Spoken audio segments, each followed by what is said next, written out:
Coverage straight ahead. As you can see, the final results are scrolling at the bottom of your screen, but we do want to begin with the record-breaking heat tonight. I'm Natasha Verma. And I'm Steve Lacey. It doesn't matter where you go. We shattered records, some of which had held for more than a century. And take a look at this, the heat impacting our roads and highways. Skyfox over 287 South, where emergency repairs are underway in both Riverdale and Montville after parts of it buckled late this afternoon. At last check, the right lane of 287 South in Riverdale is closed. The left and center lanes of 287 South in Montville are closed, and it's still unclear exactly how long that road work will take. And let's take a live look outside as some of us are facing another night in the dark. Here are the latest outage numbers. Con Ed reporting more than 13,000 customers without power. PSEG in New Jersey, more than 11,000 impacted. And PSEG Long Island, just over 2,000. Of course, they all want you to conserve that energy if you can. All right, let's bring in meteorologist Audrey Puente to see if there are any cracks forming in this heat dome. Audrey. Yes, we do see them coming, Steve, but we have to get through another day before we get a break from all of this heat and humidity. As you mentioned, it's over a century ago that we had a record high of 96 degrees in Central Park. Well, we broke that today with our high of 99 degrees. We reached that number at about 3 o'clock this afternoon. But that's not the only place we broke records. All across the tri-state area, we saw records broken, like at Newark, where the temperature hit 103 degrees. It was 102 at JFK. Islip came in at 101, 100 degrees out at LaGuardia. And as I mentioned, we broke records in Central Park and Bridgeport, too, holding up at 95 degrees, breaking the previous record by 1 degree. So we still have a heat advisory in effect. Earlier, we did have an extreme heat warning for areas across New Jersey, New York City, and parts of Long Island. But now we retreated back into a heat advisory. We still have the warning in effect, though, for parts of New Jersey. This is where we do expect the hottest weather for tomorrow. We are anticipating another day with 90-degree heat. And, of course, when we factor in the humidity, it starts to feel uncomfortable across the region, or it has been uncomfortable and will continue to do so. Air quality alert until 11 o'clock tonight. This will be reissued at 11 a.m. tomorrow until 11 p.m. on Wednesday. So if you have respiratory issues or other ailments regarding breathing, be aware that the air quality has been diminished and will continue to be that way tomorrow. So taking a look at the planner during the overnight, I mean, these are incredible temperatures during the overnight hours. We're still close to 90 degrees right now. We're going to start off tomorrow at 85 by 8 a.m., telling us it's going to be another hot day, but there is a break coming. I'll let you know when coming up. Unreal. All right, thanks, Audrey. Let's take another live look outside. So hot, you can just feel it through the screen. Yeah, it's steamy. The heat dome is parked over our area, and the domino effect is real. Fox 8's Arthur Jean is in Red Hook, Brooklyn, with a look at how people are coping. As temperatures pushed above 100 and humidity made it feel like it was over 110 degrees, the electrical infrastructure of the city was literally combusting in some places. Oh, wow, it's actually firing. The number of outages exploded on Tuesday night with some 10,000 Con Ed customers without power, some for a second day in a row. What is it like in your place? Oh, it's like an oven. It's like 90 Fahrenheit inside the house. Joy has 5 children, the youngest of them just 2. They live in Red Hook, Brooklyn, and with power only partially restored, she's had to make some tough choices about what to run at home. Unplug the microwave and then the unnecessary, electricity. We couldn't use the washing machine, the dryer, no. Con Ed crews were darting from location to location as stores like this deli lost power for 8 hours. Red Hook residents are looking out for their neighbors, making sure others are okay too. I know a couple of the neighbors there didn't have AC last night, and yeah, it was a hot night. Or they had to choose between AC and a light. Meanwhile, parts of eastern Queens were still roasting after widespread outages there started Sunday. It's like I didn't have to turn the oven on to make my ribs last night. In addition to asking customers to stop running things like washers and dryers, Con Ed is now also asking all of us to set AC units at the highest comfortable level, also asking people to stop charging their electric vehicles until power is fully restored. With yet another scorcher expected Wednesday and the system being peaked, cooler temperatures outside and inside can't come soon enough. In Red Hook, Brooklyn, Arthur Chian, Fox 5 News. It is so hot, and track the record-breaking heat along with Audrey by downloading the free Fox Local app. Now to the New York City primary, the dangerous heat not keeping New Yorkers from casting their votes. That's right. Polls closed just over an hour ago, of course. The Democratic mayoral primary is the most closely watched race. Here are the early numbers. We won't see the final results tonight. That's because the city uses ranked choice voting, and no Democrat got a majority of the vote. On official election night results, will only include first choice votes from early voting, in-person voting, and processed mail ballots. As you can see here, though, Zoran Mamdani up 44%, Andrew Cuomo following with 36%. Then in a distant third, Brad Lander, followed by Adrian Adams. And those ranked choice tabulations will be released 1 week from today. Yeah, we have Fox 5 live team coverage for you tonight. Linda Schmidt is with the Andrew Cuomo campaign in the West Village. All right, let's start, though, with Morgan Mackay live with the Zoran Mamdani campaign in Long Island City. Morgan. Hey, Steve and Natasha. So State Assemblyman and mayoral candidate Zoran Mamdani leading right now by around 7 percentage points with over 90% of precincts reporting. And this is that first round of ranked choice voting. But Mamdani's campaign is telling me that this is much better than they really expected. They did not really expect to win this first round of ranked choice voting. They expected it to be very close, but they said that they expected to get not quite winning this first round. Of course, they said they were hoping to, but this really shows the energy behind Mamdani's campaign. They said that right now they're doing better in areas that they didn't expect, like Queens, for example. They said they're seeing really great turnout for them there, and they really worked and focused on some of these areas that they saw were lacking, like Queens, pushing out campaign volunteers. Their campaign has more than 50,000 unpaid volunteers working for Mamdani. They've knocked on over 1 million doors. They also say that since Comptroller Brad Lander, he did pretty well so far. He got about 11% support, I think, in the last round that I saw that was dumped. And they said that's a good thing for them because Mamdani and Lander cross-endorsed each other, which means that they expect a lot of the people who voted for Lander are also ranking Mamdani. Now, Cuomo, on the other hand, he really went at it alone, and so he is unlikely to pick up as many ranked choice votes in the next few rounds. Now, there is an extremely high voter turnout this election cycle as well, which really contributed, they think, to their high numbers that we're seeing in this first round of early voting, or ranked choice voting. Now, they say that what really resounded with voters this year, they think, is their affordability message. They think that they were able to reach voters who are frustrated with rent prices, with how expensive New York City is, and he really ran on an affordability message. Now, a lot of his promises will need state legislative approval, city council approval, but this is going much better than even Mamdani's campaign expected from this first round of ranked choice voting. Very well. Yeah, strong start for him. Thanks, Morgan. We appreciate it. And former New York Governor Andrew Cuomo hoping to make a political comeback if he wins the primary. Fox 5 Linda Schmidt is with the Cuomo campaign in the West Village. Linda, what can you tell us? Well, first, let me say this. The governor, the former governor, and his campaign, they definitely did not see this coming, this happening tonight. They started to get nervous in recent weeks, but a few months ago, they had not anticipated anything like this. Go ahead, take a look at this video here, because this is the governor, former governor, when he showed up to vote today at a high school on the east side. Now, when he came in, you could tell that he was a little nervous. When he was talking to reporters, you could tell that he was a little nervous. He never tries to show anything like that because he is always has a presence of full confidence, but that was not the situation today. But he was greeted almost like he was a superstar. Walking in, most of the people there, they were older voters, and they were clapping for him and cheering and saying, welcome back. They were glad that he was back in the political game. They were glad that he was running for mayor of New York City.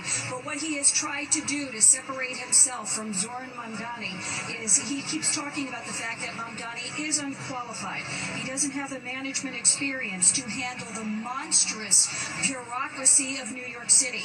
He points out that he's never dealt with Congress, he's never dealt with unions, and that he is no match for President Trump.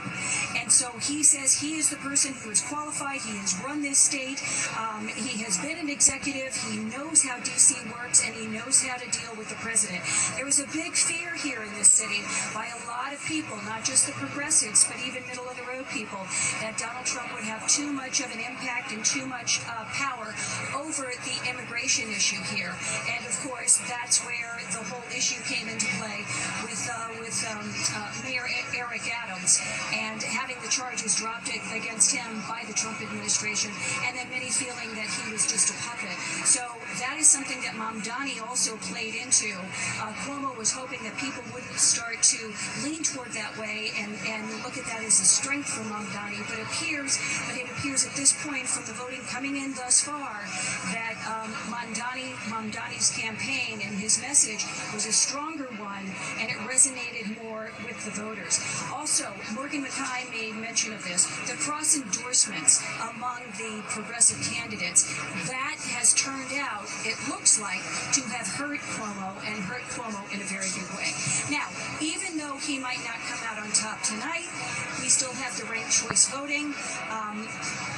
In order for anyone to be the designated Democratic candidate, they have to get more than 50% of the vote. That is not expected to happen tonight. So then when we go through each one of these rounds with the ranked choice voting, even if Cuomo doesn't do well there, he has his own independent party that he started calling, which is called Fight and Deliver. So either way, Cuomo was saying that he is going to be on the ballot in November, and if it's not as the Democratic candidate, it will be as an independent candidate on the ballot line for Fight and Deliver. So he is not going down without a fight. Back inside to you. All right. Linda, thank you so much. And our primary night coverage is just getting started. All right, today's election about more than just the Democrats vying for the chance to square off against Eric Adams and Curtis Sliwa in November. We're going to take a look at some of the other races on the ballot as well. And preparing for closing arguments after more than 6 weeks, both the prosecution and defense resting in the Sean Diddy Combs sex trafficking trial.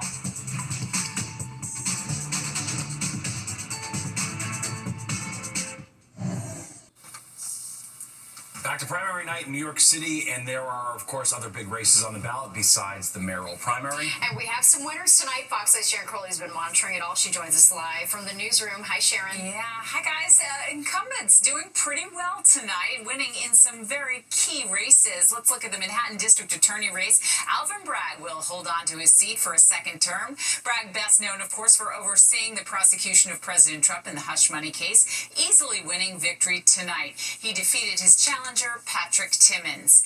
And incumbent Jumaane Williams will keep his job as New York City public advocate. He's held the position since 2019, and it's a government watchdog position, but it's important to note that if the mayor leaves office early for any reason, the public advocate steps in until a special election is held. Let's hear from him now.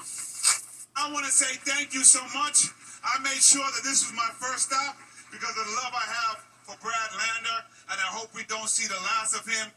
He has shown everything that he is from all the time that I've seen him. Thank you. Well, Brad Hoylman-Siegel is leading in the race for Manhattan Borough President. There is no incumbent in the race. City Councilman Keith Powers, his closest rival. And now for the money watchdog, New York City Comptroller job up for grab. Lots of contenders here. Current Manhattan Borough President Mark Levine is leading in the race. City Council Finance Chair Justin Brennan, Civil Servant Israel Malav, and State Senator Kevin Parker. Two Republican candidates are also in the race, and Peter Kaffalas has pulled it out. As the numbers come in, we'll, of course, bring them to you in these all-important races for power in the city of New York. For now, Natasha, I'll send it back to you and Steve. All right, Sharon, thank you. And tonight is just the beginning as we wait for ranked choice voting to play out in today's primary. All right, let's take a look at the numbers we do have right now, though. As you can see here, Assemblyman Zoran Mamdani is in the lead over former Governor Andrew Cuomo. We're going to bring in political analyst David Birdsell to break down all of it for us tonight. David, thanks for being here with us again. Right now, this is all Zoran Mamdani having a much stronger night than anticipated. Absolutely. He, throughout the day, said this campaign is right where it wants to be, and the numbers tonight are proving him right. He's in the catbird seat. Ranked choice voting is very likely to push him over the edge. We won't know that for certain for a week, but this is a remarkable performance from a very young politician who's taken the city by storm. So at last check, I think Zoran Mamdani was at 44%. No Democrat made it to that 50% threshold. So the outcome will be determined by ranked choice voting on Tuesday. What happens next? So what are they tabulating? Just kind of walk us through that process. Well, everybody who voted had the option to rank up to 5 candidates. Some might have ranked fewer, some might have only voted for one, but a number of people, a large number of people, presumably a majority, will have made that second, third, fourth, fifth choice. And Zoran Mandani, in sharp contrast to Andrew Cuomo, was part of a coalition of progressive candidates who agreed to cross-endorse one another. Notably, the third place vote getter on the basis of tonight's numbers in our current controller, Brad Lander. And so if those votes go to, if even half of his votes go to Mandani in the next point, that's game over. Can Cuomo claw back? There's really nothing to do at this point. The votes are in. Is it statistically possible to happen? Right. Yes, but it would have to be a major, major upset. There would have to be people who had ranked him in number 2 or number 3 in a great many ballots. And right now, there's not the evidence that the candidates who are more middle of the road, Whitney Tilson, for example, that's under 1% of the support.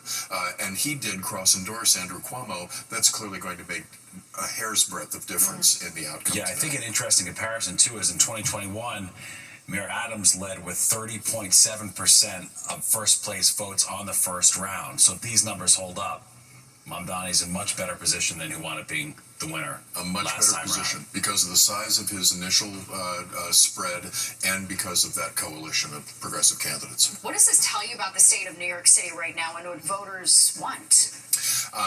Change, number one. I found it curious that Andrew Cuomo was talking about change today because the former governor is not the change candidate, no matter what. Number two, that pocketbook issues really hit home. That people want to see a city that attacks directly income inequality. I'm not sure that Mr. Mamdani has put together policies that can actually achieve that.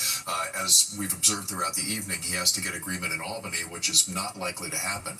But the fact that that's the focus of the campaign and what he's going to be paying most attention to, clearly that is what is driving his success tonight. Yeah, very well. All right, we'll leave it there with you right now. We'll talk to you in a little bit again, and keep it locked here on Fox 5 and the Fox local app for the latest on the primary races. We're going to have much more coming up at 10:30, and some big news out of the Sean Diddy Combs sex trafficking trial. After more than 6 weeks, the prosecution and defense have rested. Next up, closing arguments, plus this.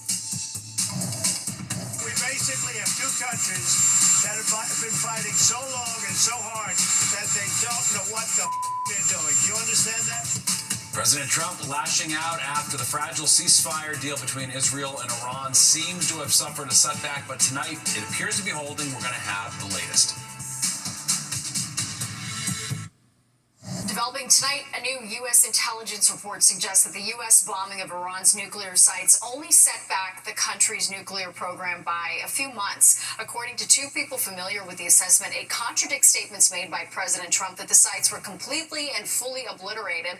The White House is calling the report flat out wrong and says that the leaking of the assessment is a clear attempt to demean President Trump. This comes as a fragile ceasefire between Israel and Iran appears to be holding after it got off to a rocky start, with both sides accusing the other of violating the terms. Trump later confirmed in a post on Truth Social that the ceasefire is in effect, but earlier in the day he had tough words for both sides. Israel, as soon as we made the deal, they came out and they dropped a load of bombs, the likes of which I'd never seen before. We basically have two countries that have been fighting so long and so hard that they don't know what the they're doing. Do you understand that? Trump told Israel not to expect additional U.S. military intervention. He also said today that he does not want to seek a regime change in Iran. Today, the prosecution and at a parking garage on Long Island. It happened around 5:20 at a lot on Marcus Avenue in Lake Success. A video from Sky Fox shows part of the pavement caving in where a tour bus was parked. The Nassau Fire Marshal's office says a parking garage is located underneath the lot. No one was hurt, but police and emergency crews were working to stabilize that bus. Well, New Yorkers having their say, braving the heat to do their civic duty. And at stake, the Democratic nomination for mayor. Other races also on the ballot. We'll have the latest results and break it all down, plus this. This manufacturing plant pumps out 400 tons of ice a day, but when the temperatures rise, so do the challenges. I'm Jody Goldberg in Deer Park. We'll tell you why coming up. 10 o'clock news.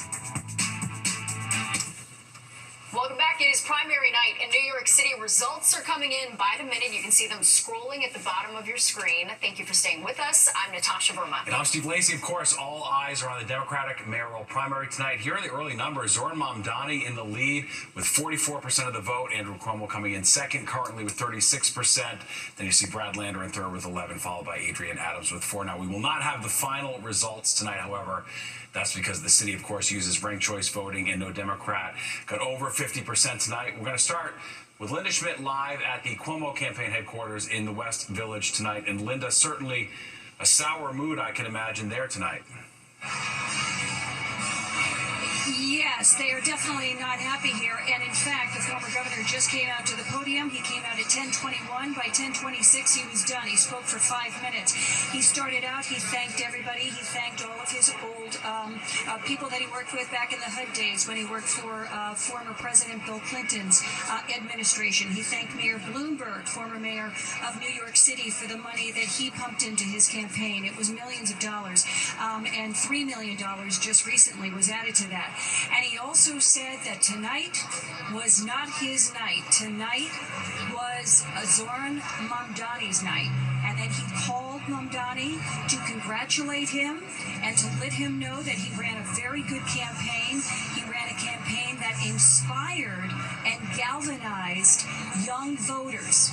And he said he did the job that he was supposed to do, that he had an impactful night. Now, he was talking about Mamdani here, and that he deserved to win tonight. And again, he called to congratulate him. Then he said, let's give him a round of applause. Just a few people here clapped for that. He also said the challenges we face in this city are real, whether they are economic issues, crime issues, affordability issues with housing, and fair treatment of all people. He said that is something that he and his campaign are going to be thinking about. They are going to be thinking about the ranked choice voting and watching how that plays out over the next week. But he still believes that he is the best person for the job. Here is also some of what else he had to say. I think we cut a soundbite for you. Let's take a listen. I want to look at all the numbers as they come in, and this ranked choice voting, and what the numbers actually say and do. There is no doubt that there are important issues that are facing this city. That's why this election is so imperative.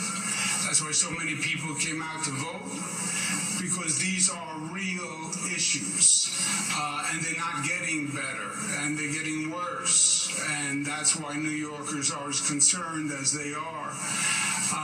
So the challenges we face are real, and they deserve real consideration. And I want to give some thought about the best way to help address them, the best way to help the party, but most of all, the best way to help the city. But one thing, too, that is very clear here, the former governor had always stated, especially in recent weeks, even if he does not end up being the Democratic candidate on the ballot in November, he is still going to be on that ballot. He created a new party, an independent party called Fight and Deliver, and he will be running on that ballot line. But, you know, we've been talking about this all night long. Morgan has been talking about it as well, Morgan McKay.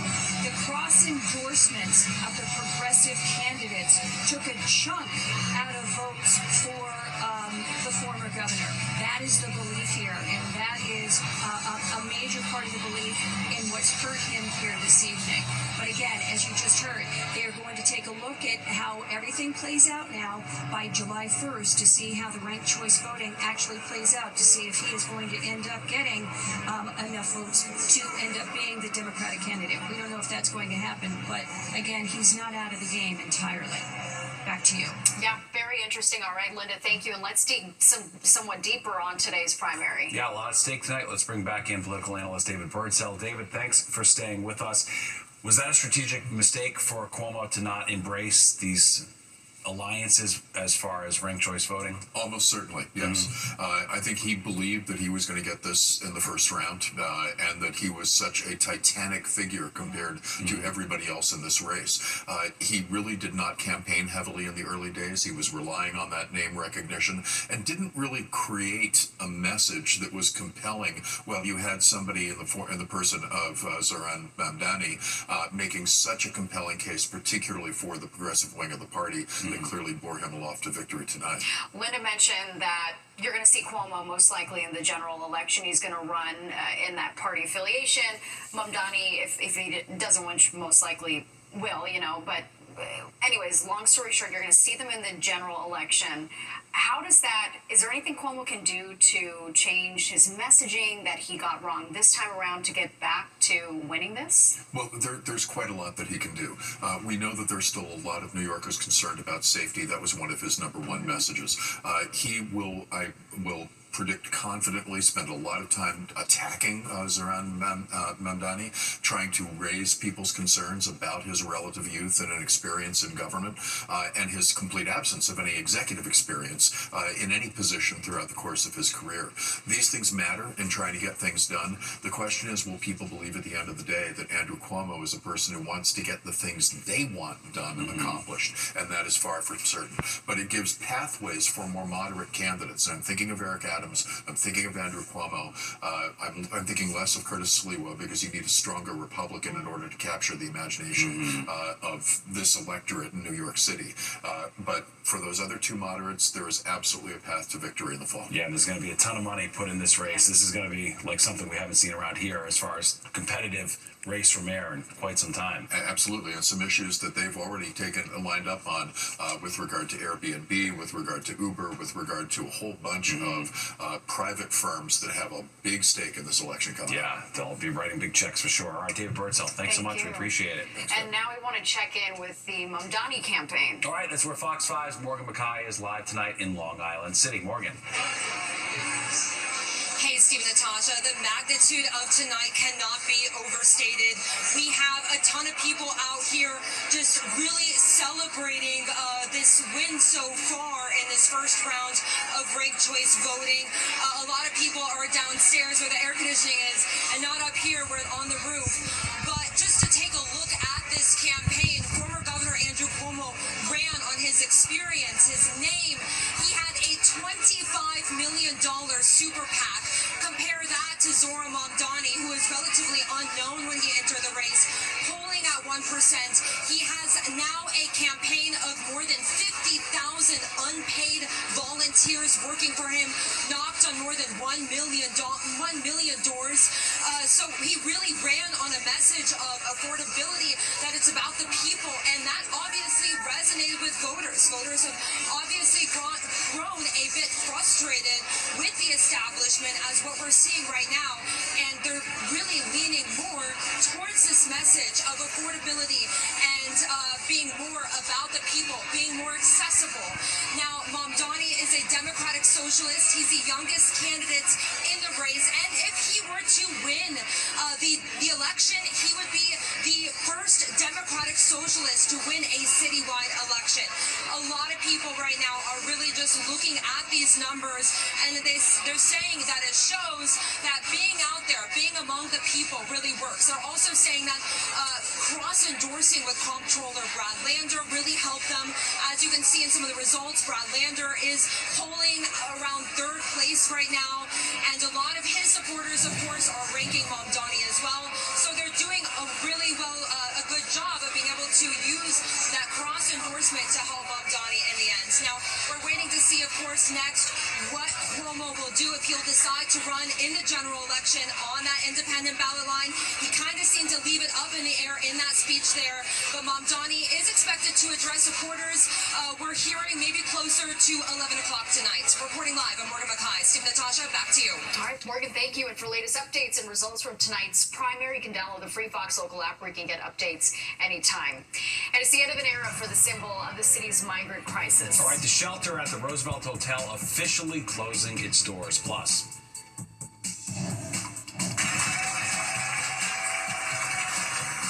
the cheers for a hero out of the hospital tonight after being injured in a fire sparked by a lithium-ion battery.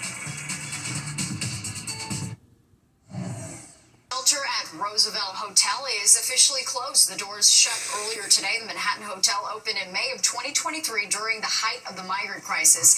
Since then, it has housed more than 150,000 people from 160 different countries. City officials have previously called the Roosevelt Hotel closure a milestone. It was made possible because of a drop in border crossings under the Trump administration. And back to the oppressive heat and humidity. All right, and ice, of course, is a big help in beating the heat. Tonight, we're going to take the lid off how one local company is keeping us cool by making the cold stuff. And let's take a live look outside this heat dome smashing records. When will it finally loosen its grip? Audrey's back next.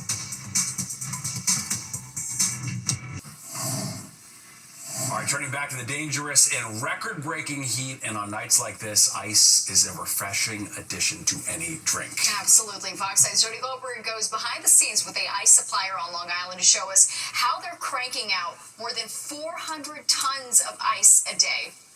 Deer Park to the doorsteps of businesses across the tri-state.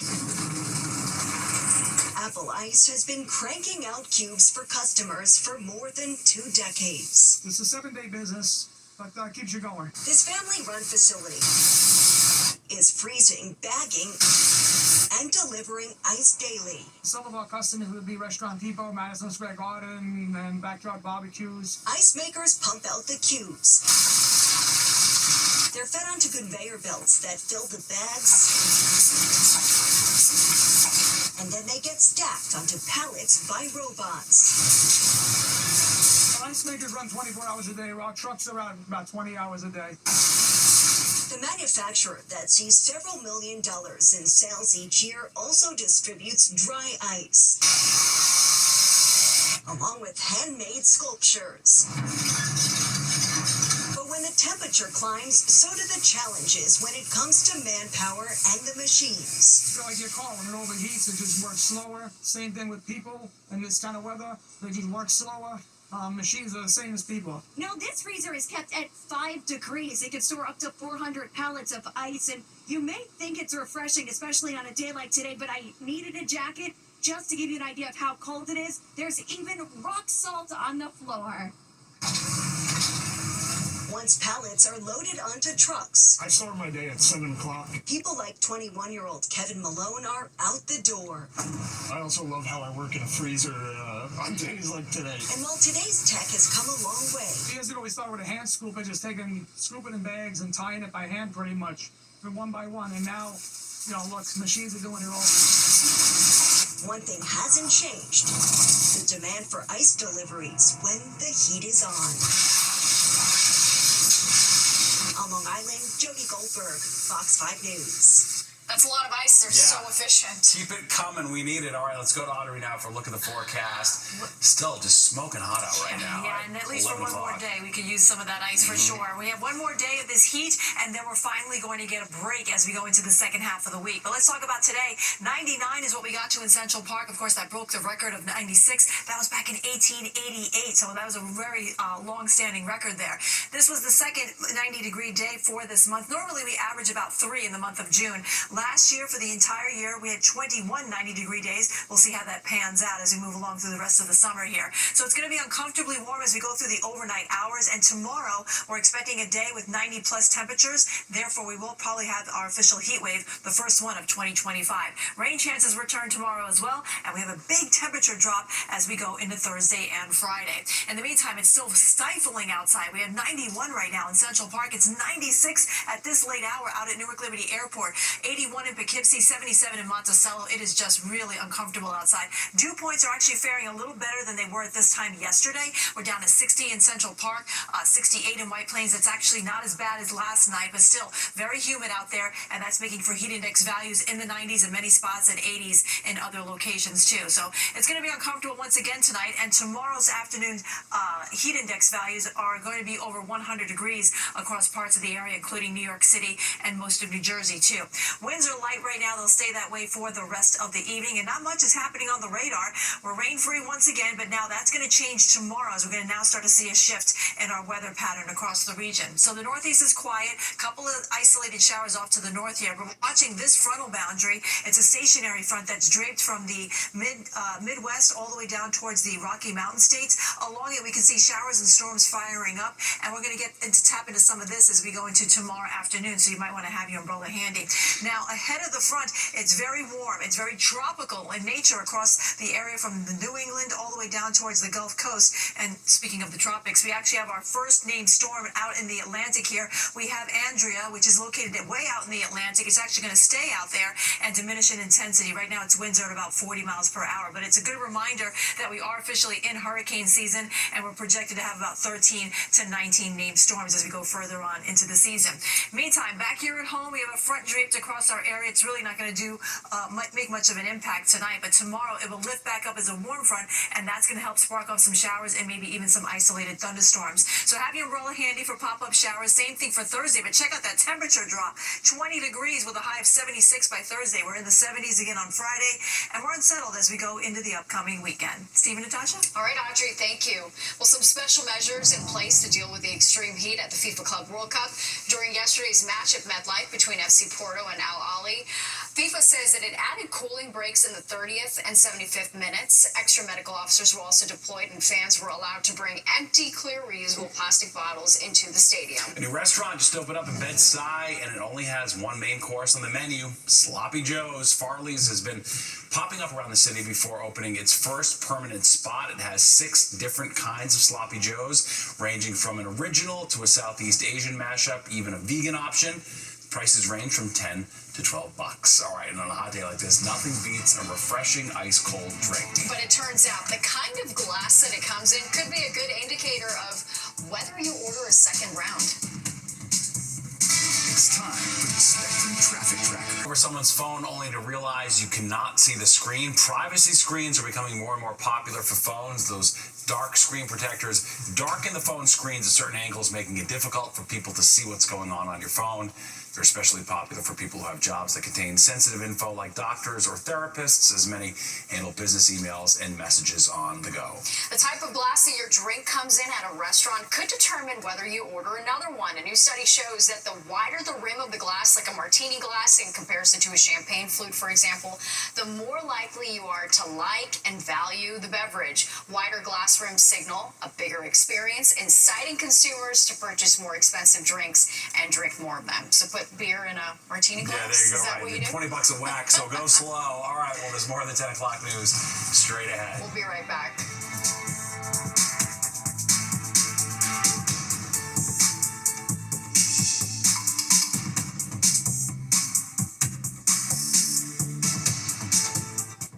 Primary night in New York City, and former Governor Andrew Cuomo has conceded the mayoral primary to Zoran Mamdani. Neither Democrat got a clear majority in the vote, and the race's outcome will be decided by a ranked choice count. However, Cuomo telling supporters tonight that Mamdani won. And here's a look at the latest results. You can see Mamdani there at 44%, Andrew Cuomo at 36%, Brad Lander 11%, and Adrian Adams at the end at 4% there. Again, no candidate reaching that 50% mark, so the outcome is now going to go to ranked choice voting, which will be determined 1 week from today, Tuesday. Yeah, an interesting night for sure. Surprising result for a lot of people. And that does it for us tonight. If you missed any part of the 10 o'clock news, you can always catch an encore on our free streaming app, Fox Local. Or you can stream our newscast anytime. Have a great night. We'll see you tomorrow. Take care.